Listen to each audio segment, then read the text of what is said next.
తెలంగాణ రాష్ట్ర వ్యాప్తంగా మున్సిపల్ ఎన్నికల రణరంగం మొదలైంది. 116 మున్సిపాలిటీలు 7 కార్పొరేషన్ల పరిధిలో ఉదయం 7 గంటలకే పోలింగ్ ప్రక్రియ ప్రారంభమైంది. ప్రధాన పార్టీలైన బీఆర్ఎస్, కాంగ్రెస్, బీజేపీ ప్రతిష్టాత్మకంగా తలపడుతున్నాయి. మొత్తం 2581 వార్డు కౌన్సిలర్, 414 కార్పొరేటర్ స్థానాలకు ఓటింగ్ జరుగుతోంది. మక్తల్లో విషాదకర ఘటన చోటు చేసుకోవడంతో ఒక వార్డులో ఎన్నిక వాయిదా పడింది. సుమారు 50,000 మంది సిబ్బంది పర్యవేక్షణలో భారీ భద్రత నడుమ ఓటర్లు తమ హక్కును వినియోగించుకుంటున్నారు. సమస్యాత్మక ప్రాంతాల్లో వెబ్ కాస్టింగ్ ద్వారా అధికారులు నిరంతరం నిఘా ఉంచారు. ఖమ్మం పోలింగ్ పరిస్థితిపై మరింత సమాచారం రామకృష్ణ అందిస్తారు. రామకృష్ణ, చెప్పండి, ఖమ్మంలో ఏ విధంగా జరుగుతుంది పోలింగ్? ఉమ్మడి ఖమ్మం జిల్లాలో ప్రశాంత వాతావరణంలో పోలింగ్ అయితే కొనసాగుతుంది. ఉదయం 7 గంటలకే ఓటర్లు ఓటు హక్కు వినియోగించుకోవడానికి పోలింగ్ కేంద్రాలకు తరలివచ్చారు. ఉమ్మడి ఖమ్మం జిల్లా వ్యాప్తంగా 7 మున్సిపాలిటీలతో పాటు ఒక కార్పొరేషన్ కు ఎన్నికలు జరగబోతున్నాయి.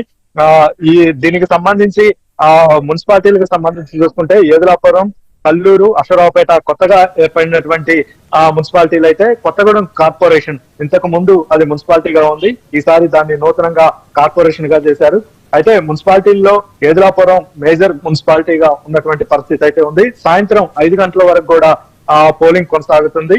5 గంటల వరకు ఎవరైతే ఓటర్లు క్యూ లైన్ లో ఉన్నారో వాళ్ళందరికీ కూడా ఓటు హక్కు వినియోగించుకోవడానికి అవకాశం కల్పిస్తామని అధికారులు అయితే చెప్తున్నటువంటి పరిస్థితి ఉంది. ఈ ఎన్నికలను ఇటు బీఆర్ఎస్ కావచ్చు, ఇటు కాంగ్రెస్ రెండు పక్షాలు కూడా ప్రతిష్టాత్మకంగా తీసుకున్నాయి. ఎందుకనంటే ఇప్పుడు మున్సిపల్ ఎలక్షన్లకు సంబంధించి మంత్రి పొంగులేటి శ్రీనివాస్ రెడ్డి ఉమ్మడి ఖమ్మం జిల్లాలో విస్తృతంగా ఆయన పర్యటన చేశారు. కాంగ్రెస్ అభ్యర్థుల విజయాన్ని కాంక్షిస్తూ, ఇటు బీఆర్ఎస్ అభ్యర్థుల విజయాన్ని కాంక్షిస్తూ కూడా బీఆర్ఎస్ కు సంబంధించినటువంటి ముఖ్య నేతలు అందరూ కూడా పర్యటన చేస్తున్నారు. ముఖ్యంగా కాంగ్రెస్ ప్రభుత్వం అధికారంలోకి వచ్చినటువంటి ఈ 2 సంవత్సరాల్లో చేసినటువంటి అభివృద్ధి సంక్షేమ కార్యక్రమాలే తమను గెలిపిస్తాయని చెప్పి కాంగ్రెస్ పార్టీ చెప్తుంటే, కాంగ్రెస్ పార్టీ మోసపూరితమైనటువంటి హామీలు ఇచ్చింది. ఆ హామీలు అమల్లో విఫలమైంది కాబట్టి గత 10 సంవత్సరాల్లో మేము చేసిన అభివృద్ధి సంక్షేమ కార్యక్రమాలే తమను గెలిపిస్తాయని చెప్పి బీఆర్ఎస్ చెప్తున్నటువంటి నేపథ్యం కూడా కనపడుతుంది. కాబట్టి ఈ ఎన్నికల్లో మేము మా ప్రభుత్వ పాలనకు రెఫరెండం గా తీసుకుంటున్నామని చెప్పి మంత్రి పొంగులేటి శ్రీనివాస్ రెడ్డి కూడా చెప్పినటువంటి పరిస్థితి ఉంది. మున్సిపల్ ఎలక్షన్లకు సంబంధించి చూస్తే కొంత ఏ అయితే శివారు గ్రామాలు, విలీన గ్రామాలు మున్సిపాలిటీల్లో కలిశాయో అక్కడ ఓటింగ్ శాతం ఎక్కువగా నమోదవుతున్నట్లుగా అధికారులు అయితే చెప్తున్నారు. గత మున్సిపల్ ఎలక్షన్ లో కూడా చూసుకుంటే సహజంగా పట్టణ ఓటర్లు అంత ఓటు హక్కు వినియోగించుకోవడానికి అంతగా ఆసక్తి చూపించరు. కాకపోతే మున్సిపాలిటీల్లో ఏవైతే విలీనమైనయో పంచాయతీలు అక్కడ పెద్ద ఎత్తున ఓటర్లు అయితే ఓటు హక్కు వినియోగించుకోవడానికి తరలి వస్తున్నటువంటి పరిస్థితి అయితే కనపడుతుంది. ఇటు స్థానిక సంస్థల ఎన్నికల, పంచాయతీ ఎన్నికల్లో 2 ఓట్లు వినియోగించుకోవాలి. కానీ ఇక్కడ మున్సిపాలిటీలోకి వచ్చేటప్పటికి ఒకటే కార్పొరేషన్ కావచ్చు, అదేవిధంగా కార్పొరేటర్ కావచ్చు, కౌన్సిలర్ వీటికి సంబంధించి ఒక్క ఓటునే వినియోగించుకోవాల్సి ఉంటుంది. కాబట్టి చాలా త్వరగా కూడా ఓటు హక్కు వినియోగించుకోవడానికి అవకాశం కలుగుతుంది.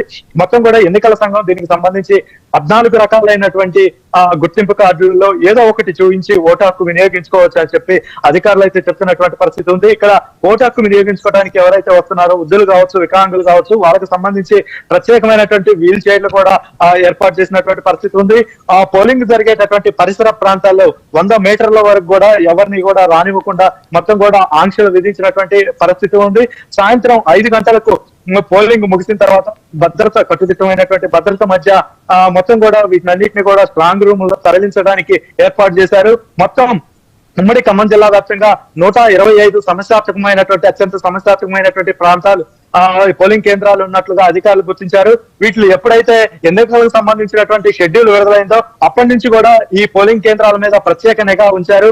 అక్కడ ప్రత్యేకమైనటువంటి బందోబస్తు కూడా ఏర్పాటు చేశారు. అత్యవసరం అయితే ఇంకా ఎక్కడైతే చెదురుమతరు ఘటనలో చోటు చేసుకుంటారో అక్కడికి పోలీసు బలగాలు కూడా రప్పించడానికి అధికారులు అయితే అన్ని ఏర్పాట్లు పూర్తి చేసినటువంటి పరిస్థితి ఉంది.